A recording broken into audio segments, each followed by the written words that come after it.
And thanks for tuning in to Pro News 7 tonight. Good evening, everyone, and welcome. You see it all over our cities, on many buildings and signs. But with Amarillo's graffiti, business owners and city leaders say that's enough. Pro News 7's Steve Myers reports one businessman says he wants the vandals who damaged his building prosecuted. Real often we come down here and we've got more graffiti on more of our property. Eddie Wynn over at Texas Tire and Tube on the E-Way says he's received thousands of dollars in damages over the last few years from graffiti on the sides of his building and structures. But I'd like to see that we pay some attention and catch some of them. And when they're caught, I'd like to see them prosecuted and actually put in jail or made them pay for fixing part of this stuff. Just last week, Mayor Paul Harpole stopped by to document the damage here.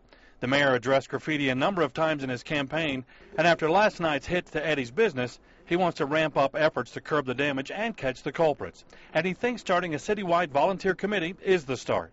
Well, I think the city will need some help. If they can categorize it and catalog it and make a list of what it is and then begin to clean it up, and then those people help monitor what's going on. If it comes back, we go back and clean it up again. But at the same time, we find spots where the police can help monitor it more. We put up cameras. I think we've got to use some out-of-the-box ideas to try and get this fixed.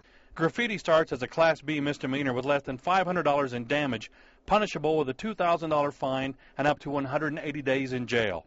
A Class A misdemeanor, up to $1,500 in damage, is a $4,000 fine and up to a year in jail, and the felony charges start at more than $1,500 in damages, carrying a $10,000 fine and up to 2 years in jail. And police say they do take this seriously. It's still a crime. It's still something that we need to pay attention to. It's still something that we handle, and we try to catch these people as often as we can. But the law considers this a very serious crime. It's something that the city administration, police administration have talked about in the past and talked about ways to deal with it, creative ways, and I think as time goes by, it'll continue to be looked into. Eddie Wynn says if anyone's caught on his property, he will press charges.